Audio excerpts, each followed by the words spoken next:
Assalamualaikum. Hi everyone, welcome back to my channel. We all are doing good.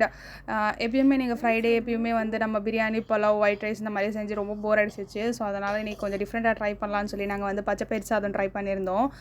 பச்சைப்பயிறு சாதமும் easy தான், ஒன்றும் கஷ்டம் இல்லை. நாங்கள் வந்து மஜ்பூஸ் செய்கிற ஆல்ரெடி வீடியோவில் அதோட ஒரு கொஞ்சம் பச்சைப்பயிறு ஆட் பண்ணிக்கிறேன், அவ்வளோதான். டேஸ்ட் என்ஹான்ஸ் பண்ணுறதுக்காக வாங்க எப்படி செய்கிறதுன்னு பார்க்கலாம். ஃபஸ்ட்டு ஸ்டவ் ஆன் பண்ணிக்கிட்டு நல்லா ஒரு அடிகனமான பாத்திரம் வச்சுக்கோங்க. அதுக்கப்புறம் வந்து ஒரு 100 ml நீங்கள் வந்து எண்ணெய் ஆட் பண்ணிக்கோங்க. ரீஃபைண்ட் ஆயில் தான் ஆட் பண்ணியிருக்கேன். அதுக்கப்புறம் வந்து ஹோல் கரம் மசாலா ஸ்பைசஸ் எல்லாம் ஆட் பண்ணிக்கலாம். நம்ம அதெல்லாம் ஆட் பண்ணி நல்லா பொரிஞ்ச பிறகு வெங்காயம், பெரிய பல்லாரி வெங்காயம் வந்து 2 எடுத்துருந்தேன், அதை ஆட் பண்ணிக்கலாம். இது வந்து சாப்பப்போ மெலிசா நைஸ் பண்ணணும் அப்படிலாம் கிடையாது, சும்மா ரஃபாக சாப் பண்ணிக்கோங்க. நீங்கள் இது வந்து பேச்சுலர்ஸ் கூட ஈஸியாக வீட்டில் நீங்கள் ட்ரை பண்ணி பார்க்கலாம். கண்டிப்பாக ட்ரை பண்ணுங்கள். இப்போ வெங்காயம் நல்லா வதங்கட்டும். விச் மீன்ஸ் வெங்காயம் நல்லா ப்ரௌனிஷாக ஆகணும்னு தேவை கிடையாது, சும்மா ஒயிட்டிஷாக இருந்தாலே போதும். கொஞ்சம் பொன்னிறமாக கண்ணாடி பதம் வந்தால் போதும். இப்போ நல்லா வதக்கிக்கோங்க. வெங்காயம் நல்லா வதங்குது பாருங்கள். இப்போ வதங்கின பிறகு இந்த டைமில் வந்து நான் ஒரே ஒரு தக்காளி, நல்லா பழுத்த தக்காளி எடுத்து வச்சுருக்கேன். ஸோ அது வந்து அதுவும் கொஞ்சம் ரஃபாக சாப் பண்ணிவிட்டு அதுவும் ஆட் பண்ணிக்கலாம். அதுவும் நல்லா வதக்கி விட்டுக்கோங்க. இப்போ பாருங்கள் நல்லா வதங்கிக்கிட்டே இருக்குது பாருங்கள். நான் வந்து இன்றைக்கி வந்து 5 கிளாஸ் அரிசி எடுத்திருக்கேன். 5 கிளாஸ் அரிசிக்கு வந்து 1.5 கிளாஸ் வந்து தண்ணி மெஷர்மெண்ட்டு. ஸோ அதுக்கப்புறம் பச்சைப்பயிறு வந்து 2 கிளாஸ் எடுத்திருக்கேன். 5 கிளாஸ் அரிசி, 7 கிளாஸ் பச்சைப்பயிறு எடுத்திருக்கேன். ஸோ அதுக்கு தகுந்த மாதிரி ஒன்றுக்கு வந்து 1.5 கிளாஸ் வந்து தண்ணி. இப்போ வந்து இஞ்சி பூண்டு பேஸ்ட் வந்து 2 டேபிள் ஸ்பூன் ஆட் பண்ணிக்கலாம். அதுவும் நல்லா வதங்கட்டும். இந்த வீடியோக்கு வந்து என் ஹஸ்பண்ட் வந்து வாய்ஸ் ஓவர் கொடுக்குறேன்னு சொன்னார். ரொம்ப ட்ரை பண்ணார், ஆனால் அவரால் முடியல. இப்போ பேசுகிறேன்னு சொல்கிறாரு. இப்போ சிக்கனோட அவர் கண்டினியூ பண்ணுவார். வாங்க பார்க்கலாம். ஹாய் எவ்ரி ஒன்,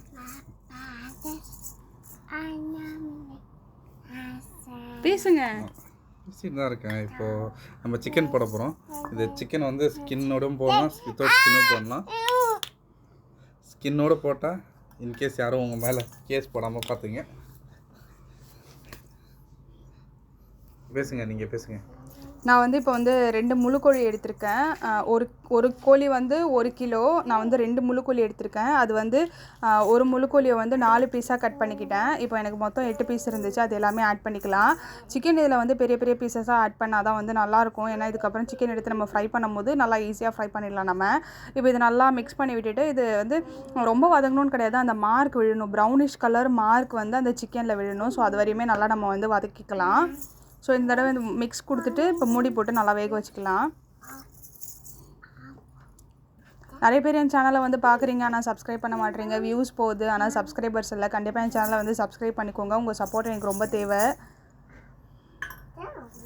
இப்போ வந்து மூடி போட்டு மூடி விட்டுடலாம். இப்போ அப்பப்போ திறந்து பாருங்கள், வெந்துருச்சா அந்த மாதிரி மார்க்ஸ் வந்து. இப்போ வந்து எனக்கு ஒரு சைடு வந்து நல்லா வெந்துருச்சு. இப்போ சிக்கனை வந்து நான் திருப்பி போட்டுக்கிறேன். இந்த சைடு வெந்தது போதும். இப்போ அந்த சைடு வந்து நான் திருப்பி போட்டுக்கிறேன் சிக்கனை. ஸோ இந்த மாதிரி ப்ரௌன் கலர் சேஞ்ச் ஆகிருக்கு பாருங்கள் சிக்கனோட கலர். அந்த அளவுக்கு ஆனாலே போதும், நமக்கு ரொம்ப வேகணுன்ற கிடையாது. ஏன்னா சிக்கன் எடுத்து நம்ம தனியாக ஃப்ரை பண்ண போகிறோம், மசாலா தடவி அதில்.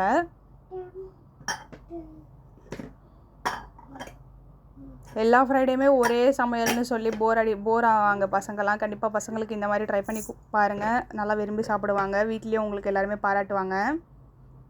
இந்த ரைஸோடைய ஸ்பெஷாலிட்டியை நீங்கள் பார்த்தீங்கன்னா அதிகமாக மசாலா போட தேவையில்லை. மசாலா பற்றி கவலைப்படவே தேவையில்லை. நீங்கள் எப்படி செஞ்சாலும் இது வந்து சூப்பராக இருக்கும், ஹெல்த்தியாகவும் இருக்கும். இப்போ வந்து இந்த டைமில் வந்து நான் தண்ணி ஆட் பண்ணிக்கிறேன். தண்ணி ஆட் பண்ணி அதான் 1 கிளாஸுக்கு 1.5 கிளாஸ் வந்து நான் வந்து தண்ணி ஆட் பண்ணியிருக்கேன். ஸோ தண்ணி ஆட் பண்ணி அதை கொஞ்சம் மிக்ஸ் பண்ணி விட்டுக்கலாம்.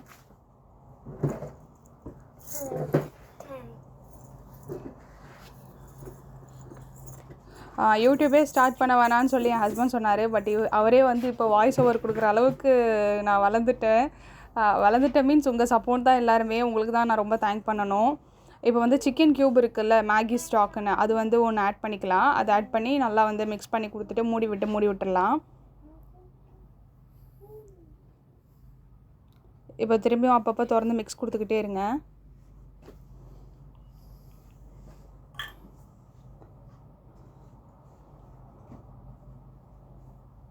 இந்த டைமில் வந்து நீங்கள் சால்ட்டு டேஸ்ட் பண்ணி பாருங்கள் எப்படி இருக்குன்னு சொல்லி. ஏன்னா நம்ம சிக்கன் ஸ்டாக் ஆட் பண்ணியிருக்கோம், அதிலே உப்பு இருக்கும். இப்போ மூடி போட்டு நல்லா வேக விட்டுடலாம். தண்ணி கொதிக்கிதா பாருங்க அப்பப்போ திறந்து.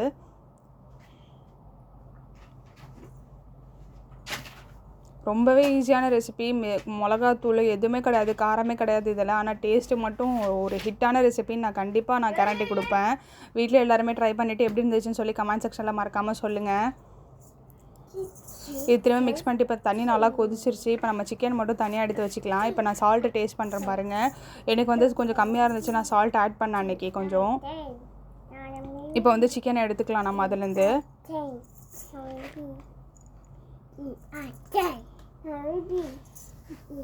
என் பொண்ணும் வந்து வாய்ஸ் ஓவர் கொடுப்பாலாம், அப்பப்போ அவளும் வந்து பேசிக்கிட்டு இருக்கா. நான் ரெக்கார்ட் பண்ணும்போது உங்களுக்கு டிஸ்டர்பன்ஸ் ஆகும்னு நினைக்கிறேன், அட்ஜஸ்ட் பண்ணிக்கோங்க. என்கிட்ட வந்து மைக்கோ கேமராவோ எதுவுமே கிடையாது. நான் வந்து ஜஸ்ட் என்கிட்ட இருக்கிற ஆண்ட்ராய்ட் ஃபோன் வச்சு தான் நான் பண்ணுறேன். வாய்ஸ் ஓவரும் சரி எல்லாமே சரி ஆண்ட்ராய்ட் ஃபோன் வச்சு தான். அதுவும் சிலது வந்து எனக்கு வீடியோலாம் எடுக்கும் போது ஆங்கிள் சரியாக இருக்காது, அதெல்லாம் கொஞ்சம் அட்ஜஸ்ட் பண்ணிக்கோங்க.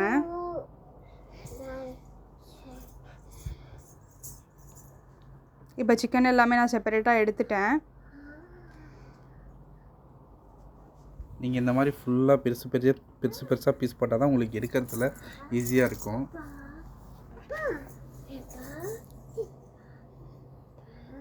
ஆனால் இந்த வீடியோ எந்த அளவுக்கு ஹிட் ஆக போகுதுன்னு எனக்கு தெரியல. ஒரே ஃபன்னாக இருக்கு.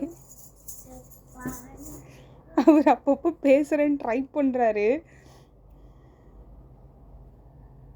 நான் ஸ்டார்டிங்கில் யூடியூப் சேனல் வேணாம் அப்படின்னு சொன்னேன். இப்போ வந்து சரி ஓகே பண்ணலான்னு சொன்னதுக்கு என்ன காரணம், ஒன்றாவது ரீசன் வாரத்துக்கு 2 சேனல் 3 சேனல் அப்படின்னு நாங்களே புது சேனலை பார்க்குறோம்.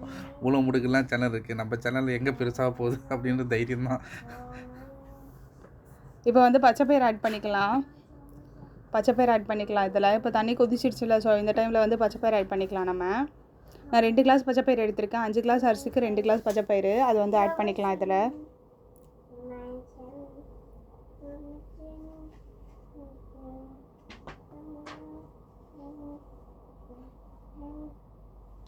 நான் பச்சைப்பயிறு வந்து ஊற வச்சுருந்தேன். ஒரு 2 மணி நேரம் ஊறுனா போதும் பச்சைப்பயிறு. நீங்கள் வந்து அரிசி ஊற வைக்கிறீங்களா, அந்த டைமில் வந்து நீங்கள் வந்து பச்சைப்பயிறு ஊற வச்சா போதும். ஆனால் பச்சைப்பயிறு ஊற வச்சு அதில் ஸ்கின் வந்து பீல் அவுட் ஆகும். அது வந்து நீங்கள் வந்து தண்ணி போட்டு கழுவிக்கோங்க, இல்லைனா அது வந்து ரைஸில் சேர்க்கும் போது ஒரு மாதிரி இருக்கும், நல்லா இருக்காது அந்த அளவு.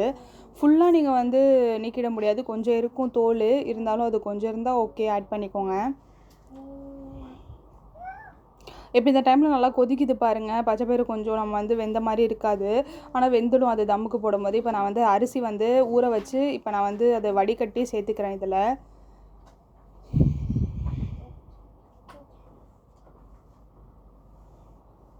ரொம்பவே ஈஸியான ரெசிபிங்க. கண்டிப்பாக வீட்டில் ட்ரை பண்ணி பாருங்கள். பேச்சுலர்ஸ் உங்களுக்காக தான் திருப்பி சொல்கிறேன், கண்டிப்பாக வீட்டில் ட்ரை பண்ணி பாருங்கள். உங்கள் ரூமில் நீங்கள் இருக்கும்போது யாராச்சும் ஒருத்தவன் நல்லா சமைப்பாங்க பேச்சுலர்ஸ்லேயே.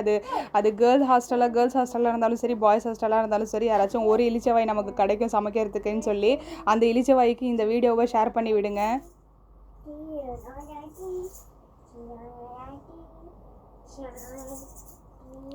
இப்போ இது போட்டு நல்லா மிக்ஸ் பண்ணி விட்டுருங்க. மிக்ஸ் பண்ணி விட்டுட்டு எப்பயும் நம்ம பிரியாணி கொதிக்க வைப்போல, தண்ணி கொதிச்ச பிறகு தம்முக்கு போடுவோம்ல, சேம் ப்ரொசீஜர் தான். இப்போ வந்து நம்ம மூடி போட்டு கொதிக்க விட்டுடலாம். இப்போ ரைஸ் நல்லா கொதிக்குது, அப்பப்போ திறந்து பார்த்து மிக்ஸ் பண்ணி விடுங்க, இல்லைனா வந்து கீழே அடி பிடிச்சிடும். ஸோ அதனால் பண்ணிக்கோங்க. நான் இதுதான் ஃபஸ்ட்டு டைம் இதை ட்ரை பண்ணது, ஆனால் எனக்கு டேஸ்ட்டு ரொம்ப பிடிச்சிச்சு. ஃபஸ்ட் டைம் ட்ரை பண்ண மாதிரியே இல்லை, அந்தளவுக்கு சூப்பராக இருந்துச்சு. அதனால தான் உங்கள்கிட்டையும் ஷேர் பண்ணணும்னு நினச்சேன். நான் சும்மா டெம்பரவரியாக தான் வீடியோ எடுத்தேன். சரி ஓகே, நல்லா இருந்தால் நம்ம வீடியோ அப்லோட் பண்ணலாம், இல்லைனா விட்டுடலான்னு சொல்லி. பட் டேஸ்ட் அல்டிமேட்டாக இருந்துச்சு. இப்போ வந்து நல்லா கொதிக்குது, திரும்பி மூடி போட்டு விட்டுடலாம் நம்ம. திரும்பி நல்லா கொதிக்கட்டும். தம் ஸ்டேஜ் வந்த பிறகு நம்ம வந்து அலுமினியம் ஃபாயில் எடுத்து தம்முக்கு போட்டுற வேண்டியதான். இப்போ பாருங்கள், கொஞ்சம் தண்ணி இருக்குது, இன்னும் ஒரு 20% தண்ணி குறையணும் எனக்கு. ஏன்னா ஆல்ரெடி நான் ரைஸ் ஊற வச்சுருக்கேன், எனக்கு அப்போ தான் வந்து ரைஸ் உடையாமல் முழுசாக கிடைக்கும். இல்லைனா நான் இந்த டைம்லேயே நான் வந்து தம்முக்கு போட்டுட்டேன்னா வந்து கொஞ்சம் ரைஸ் வந்து கொஞ்சம் குழஞ்ச மாதிரி எனக்கு ஆகிடும். ஸோ அதனால் நல்லா அது வற்றணும், ரைஸு தண்ணி வற்றணும் இன்னும் கொஞ்சம்.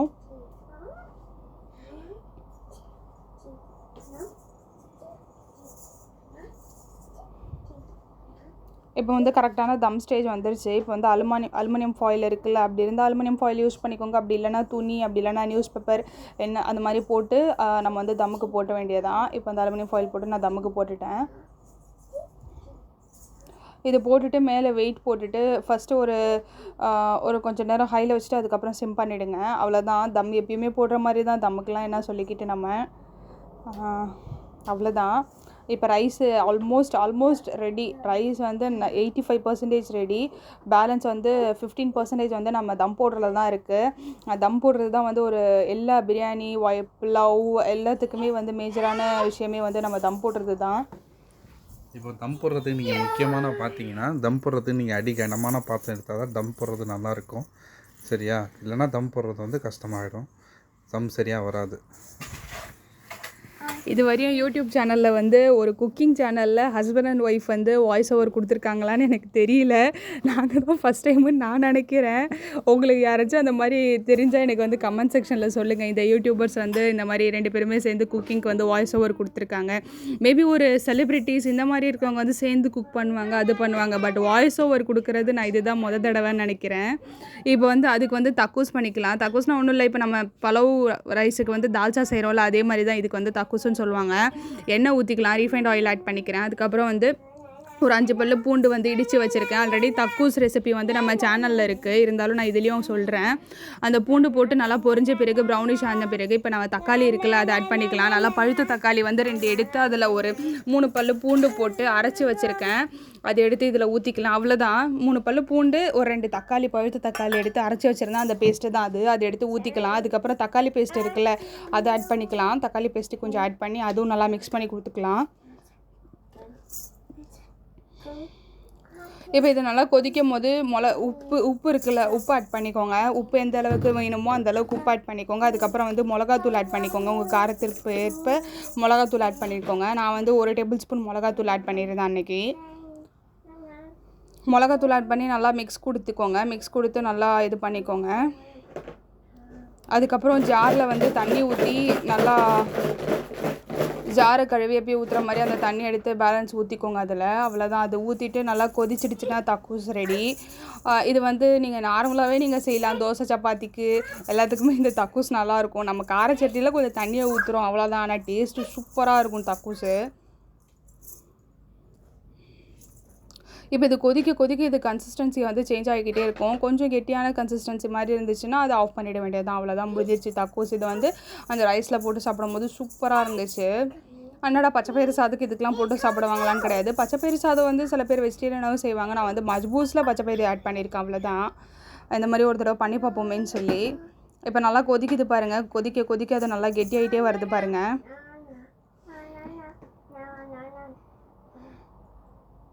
இப்போ வந்து அவ்வளோதான். ஸ்டவ் ஆஃப் பண்ணிவிட்டு லிட் போட்டு மூடிட வேண்டியதுதான். இதுக்கப்புறம் வந்து நம்ம வந்து சிக்கன் எடுத்து வச்சுருக்கோம், அந்த சிக்கனை வந்து மேரினேட் பண்ணிக்கலாம். இப்போ வந்து மிளகாத்தூள் ஆட் பண்ணிக்கலாம்.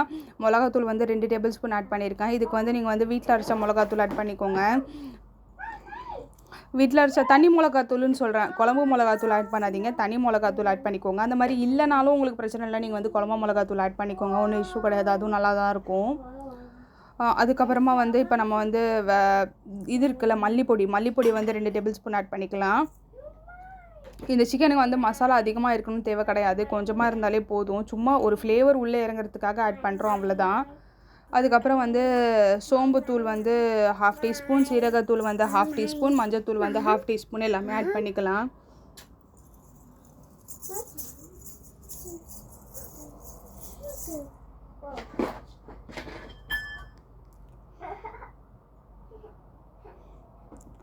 இதெல்லாம் போட்டுட்டு வந்து சால்ட்டு, உப்பு, அந்த சிக்கனுக்கு வந்து எவ்வளோ உப்பு வேணுமோ அவ்வளோ உப்பு ஆட் பண்ணிக்கலாம்.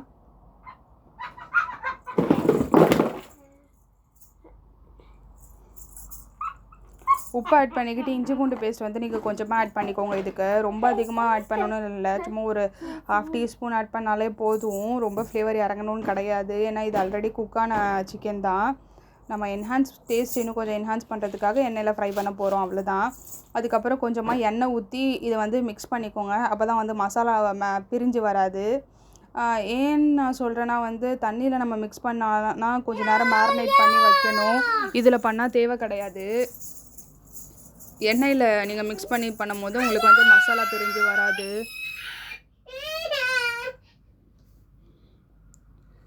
இப்போ வந்து சிக்கன் ஒன்று ஒன்றா எடுத்து மிக்ஸ் பண்ணிக்கலாம்.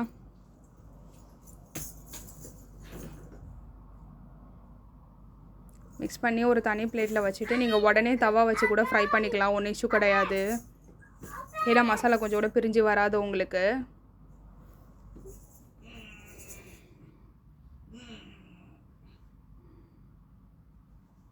எனக்கு வந்து இந்த மேரினேட் பண்ணுறதுலாம் மசாலா மேரினேட் பண்ணுறதுலாம் சுத்தமாக செட் ஆகாது. கை எரியும். அதுக்கப்புறம் மேரினேட் பண்ண பிறகு கை அப்படியே கப்பன்னு ஏதோ நெருப்பில் விட்ட மாதிரி கை செம்மையாக எரியும். அதனால் இதெல்லாம் வந்து ஹஸ்பண்ட் கிட்ட தள்ளி விட்டுற வேண்டியதான் இந்த மாதிரி வேலைகள்லாம் வந்து. அது இப்போ பாருங்கள், இப்போ நான் தம் உடைக்கிறேன். தம் வந்து ஒரு 20 மினிட்ஸ்க்கு அப்புறம் நான் தம் எடுக்கிறேன் பாருங்கள். இப்போ திறந்தா பாருங்கள், ரைஸு சூப்பராக இருந்துச்சு. உங்களுக்கு வீடியோவிலே தெரியும்னு நினைக்கிறேன். எவ்வளோ உதிரியாக வந்துருச்சுன்னு எனக்கு தெரியல. சூப்பராக இருந்துச்சு. நீங்களே பாருங்கள் வீடியோவில். நிறைய பேர் சொல்லுவாங்க பிரியாணிலாம் சமைச்சு வீடியோவிலலாம் வந்து உதிரியாக இருக்குதுன்னு சொல்லி. ஆனால் அது வந்து ஒன்றுக்கு ஒன்று ஒட்டி தான் இருக்கும். நீங்கள் இந்த ரைஸை பாருங்கள், நான் எல்லா இடத்துலையுமே வந்து உங்களுக்கு எந்த அளவுக்கு குக் ஆகிருக்கு, எந்த அளவுக்கு உதிரியாக இருக்குதுன்னு பாருங்கள். செம்ம டேஸ்டியாக இருந்துச்சு. கண்டிப்பாக நான் சொல்கிற மெஷர்மெண்ட்டில் பண்ணி பாருங்கள், சூப்பராக இருக்கும். அதுக்கப்புறம் வந்து இப்போ வந்து பச்சை மிளகா சட்னி செஞ்சுக்கலாம். இந்த பச்சை மிளகா சட்னி ஒன்றுமே கிடையாது, ஒரு 4-5 பச்சை மிளகா எடுத்துக்கலாம். இது வந்து அரைக்கலாம் கூடாது, நம்மக்கிட்ட இடுக்கி இருக்குல்ல, இடுக்கியில் வந்து இடிக்கணும், அவ்வளோதான். அன்றைக்கி நான் வந்து ஒரு 5-7 மிளகா எடுத்துகிட்டு இருந்தேன். அதுக்கு வந்து ஒரு பூண்டு வந்து கொஞ்சம் அதிகமாக போட்டுக்கணும். நான் வந்து 4 பல்லு பூண்டு எடுத்துக்கிட்டேன். எடுத்து நம்ம இடிக்கில் வந்து வச்சு நசுக்கிக்க வேண்டியதான். அது நல்லா நசுங்கின பிறகு ஆலிவ் ஆயில் இருக்குல்ல, இதில் வந்து நீங்கள் ரீஃபைண்ட் ஆயில் சேர்த்திங்கன்னா அவ்வளோவா டேஸ்ட்டு நல்லா இருக்காது. ஆலிவ் ஆயில் சேர்த்துக்கோங்க. ஆலிவ் ஆயில் சேர்த்து மிக்ஸ் பண்ணிவிட்டு அதில் கொஞ்சம் உப்பு ஆட் பண்ணிவிட்டு அவ்வளோதான். இதுதான் பச்சை மிளகா சட்னி. இது கூட ரைஸில் வந்து வச்சு பிசைஞ்சு சாப்பிடுவாங்க. இப்போ தக்கூஸ் எப்படி சைடிஷோ அதே மாதிரி தான் இந்த பச்சை மிளகா சட்னியும். இப்போ இடிச்சாச்சு. இப்போ அது இடிக்க கொஞ்சம் கொஞ்சமாக நம்ம ஆலிவ் ஆயில் சேர்த்து இடிச்சிக்க வேண்டியதான், அவ்வளோதான். அதை பண்ணிவிட்டால் பச்சை மிளகா சட்னி ரெடி. இது சூப்பராக இருக்கும். இது கம்மியாக தான் பண்ணுவாங்க, ஆனால் இது கம்மியாக தான் வச்சு சாப்பிடுவாங்க. ஆனால் டேஸ்ட்டு சூப்பராக இருக்கும். பாருங்கள், இந்த அளவுக்கு நல்லா இடிச்சிக்கணும். இப்போ வந்து உப்பு ஆட் பண்ணிக்கலாம், அவ்வளோதான். ஆட் பண்ணிவிட்டால் இந்த பச்சை மிளகா சட்னி ரெடி. இது தக்கூஸ். இது வந்து அந்த ரைஸ் கூட வந்து தக்கூஸ் கூட இது வச்சு சாப்பிடுவாங்க. அதுக்கப்புறம் வந்து நம்ம மேரினேட் பண்ணி வச்சுருக்கோம்ல சிக்கன், அது வந்து ஃப்ரை பண்ணி எடுத்துக்கலாம். ஆயில் ஆட் பண்ணிக்கலாம். ஆயில் ஆட் பண்ணி எப்பயுமே நம்ம வந்து இப்போ ஃபிஷ் ஃப்ரை பண்ணுவோம்ல, அதே மாதிரி தான், சேம் அதே மாதிரி எல்லா சிக்கனும் ஃப்ரை பண்ணி எடுத்துக்கலாம். இது வந்து சிக்கன் வந்து மேரினேட் ஆகலை, கொஞ்ச நாளே தான். அதே மசாலா உடனே அப்ளை பண்ணிவிட்டு உடனே ஃப்ரை பண்ண வேண்டியது தான்.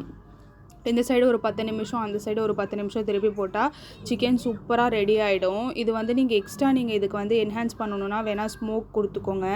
கங்கு இருக்குல்ல, கறி, அந்த அடுப்பு கறி இருக்குல்ல, அதை வச்சு அது கொஞ்சம் ஸ்டவ்வில் ஆன் பண்ணிவிட்டு அதுக்கப்புறமா அது மேலே நெய் ஊற்றி மூடி விட்டுருங்க. அவ்வளோதான், ஸ்மோக்கி ஃப்ளேவர் வந்துடும். ஆனால் நான் அன்றைக்கி அதெல்லாம் பண்ணலை. அது வந்து தந்தூரி கிரில்லுக்கு தான் பண்ணுவோம். இது வந்து மஜ்பூஸ் சிக்கனுக்கு பண்ண மாட்டோம். இருந்தாலும் அந்த மாதிரி பண்ணாலும் டேஸ்ட்டு நல்லாயிருக்கும். எனக்கு டைம் இல்லை, நான் பண்ணலை, அவ்வளோதான். உங்களுக்கு வேணும்னா நீங்கள் பண்ணிக்கோங்க. இப்போ மூடியை போட்டு மூடி விட்டுடலாம், அவ்வளோதான். இப்போ ஒரு 5 நிமிஷம் இந்த சைடு குக் ஆன பிறகு திரும்பியும் திறந்து திருப்பி போட்டுக்கலாம். இப்போ நல்லா குக் ஆகிடுச்சு இந்த சைடு. இப்போ திருப்பி போட்டுக்கலாம். திருப்பி போட்டு இங்கே ஒரு 5 நிமிஷம், அவ்வளோதான். திருப்பி போட்டு பாருங்கள், சிக்கன் மசாலா எப்படி ஒட்டியிருக்கு பாருங்கள். கொஞ்சம் கூட பிரியவே இல்லை பாருங்கள். கண்டிப்பாக இந்த மாதிரி ட்ரை பண்ணி பாருங்கள், ரொம்பவே நல்லாயிருக்கும். நிறைய பேர் என் சேனலை வந்து சப்ஸ்கிரைப் பண்ணாமலே பார்க்குறீங்க, வியூஸ் போகுது, ஆனால் வந்து சப்ஸ்கிரைபர்ஸ் இல்லை. எனக்கு உங்கள் சப்போர்ட் ரொம்ப தேவை. உங்களை நம்பி தான் யூடியூப் சேனல் ஸ்டார்ட் பண்ணேன். இன்ஷால்லாம் நல்லா சப்போர்ட் பண்ணுங்கள். இன்னும் வர வீடியோஸ்லாம் நிறைய கண்டென்ட்டோட வீடியோ போடுறேன். இந்த வீடியோ உங்களுக்கு ரொம்ப பிடிக்கும்னு நினைக்கிறேன். இன்ஷால்லாம் நெக்ஸ்ட் வீடியோ பார்க்கலாம். டேக் கேர், பாய்.